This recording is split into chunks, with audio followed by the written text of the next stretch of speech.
Buenas tardes. Hoy, 4 de marzo de 2019, abordaremos como principio de semana el tema que de alguna manera ya lo dibujamos en alguna cápsula anterior.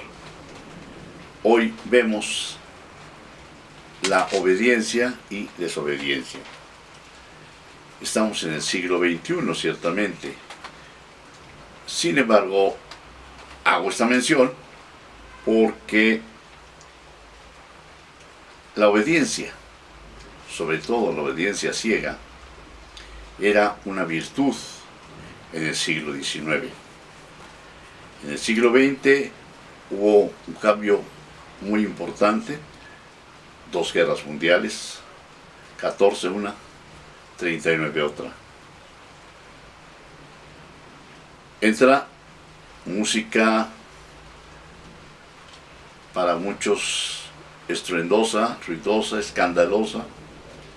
Entran modelos diferentes. Hay rebeliones de jóvenes, de estudiantes. 1968, también en México. En cambio, se dan choques entre los padres de familia y sus hijos. El pensamiento empieza a provocar cierta desobediencia. Para ellos, desde luego, la desobediencia sería un pecado, sería un vicio. Sin embargo, creo yo que la obediencia ciega, sin razonamiento, ciertamente es un vicio.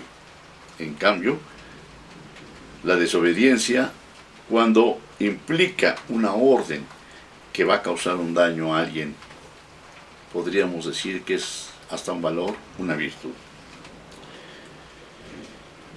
Pensemos un poco en aquel pugilista que se negó a participar en una guerra. No quiso ir a matar soldados. Matar bajo la panorámica o bajo la perspectiva de la guerra, podríamos decir que es moral. Esto va para todos los relativistas y los subjetivistas. Creo que aquí hay que echar mano ya no del siglo XIX o del siglo XVIII. Vamos a hablar de Tomás de Aquino. Él nos hace una propuesta en relación a lo que es un acto moral o un acto inmoral. Para ese efecto es necesario primero que el acto sea humano. Y para que un acto pueda ser calificado de humano, debe tener conciencia, voluntad y libertad. Si falta uno de estos elementos, podríamos hablar de un acto amoral, pero no puede ni siquiera llegar al calificativo de moral o de inmoral. Estamos en el ejemplo de la guerra. ¿Hay voluntad realmente de matar? Habrá mucha gente que tal vez sí tenía deseos de matar. Como hoy en día, hay policías que tienen el deber de detener, el deber de hacer cumplir la ley, pero ¿cuántos policías disfrutan, gozan, aplicando tormentos a las gentes? Pensemos un poco en las galeras de las procuradurías. No me refiero a la del Estado de México, no me refiero a la de la Ciudad de México, no me refiero a la de Jalisco. Me refiero a todas las procuradurías, curiosamente, por órdenes expresas de los titulares de los sendos ejecutivos, por presiones políticas, ordenan al procurador que obtenga ciertas verdades sobre un particular, y entonces los hoy policías ministeriales se encargan, como dicen vulgarmente, de abrir a las personas, de hacerlos confesar a través de diversas prácticas que se denominan tortura.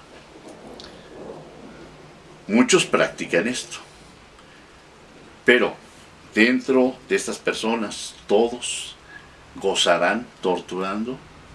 Podríamos hablar de actos humanos, porque ahí existe una orden, repito, una orden expresa. Obediencia ciega, lo que diga mi superior. Pero ¿qué sucede cuando se descubre, como en el caso de Ayotzinapa, que hubo servidores públicos involucrados en la matanza o quemazón, lo que haya pasado de personas? Hoy están compurgando ya una pena. O sea, aquí hay una contradicción. En materia penal se habla de causas que justifican una conducta. Me refiero a la obediencia precisamente.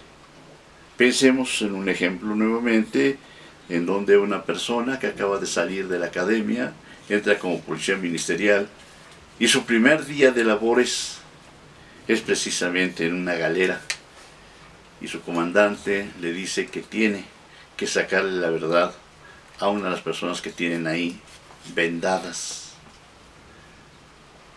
¿Qué le va a decir? No, comandante, eso es malo, es violatorio a los derechos humanos. ¿Usted lo haría?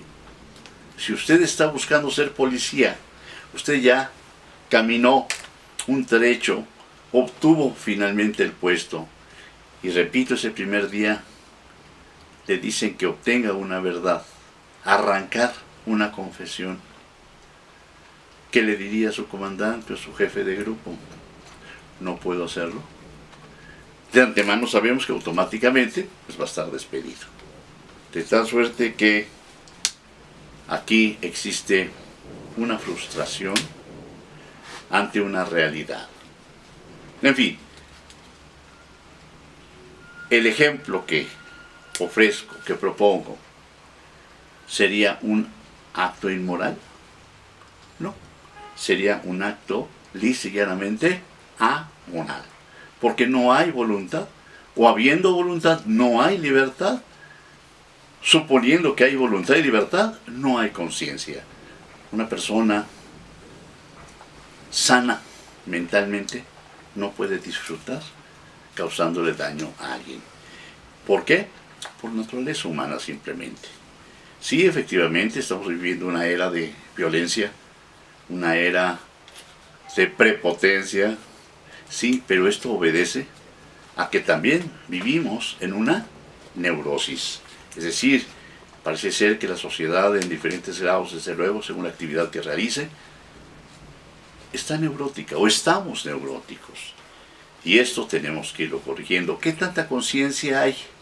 Ahora diríamos ya no solamente del aspecto externo, sino del aspecto interno.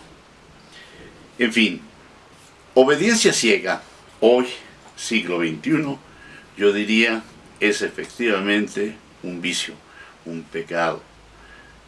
La obediencia consciente, la obediencia que se basa en una convicción, es ciertamente una virtud. Es decir, tanto obediencia como desobediencia, según las circunstancias, creo que podemos darle un calificativo que contrasta con esa denotación que se le hacía en el siglo XX y en el siglo XIX.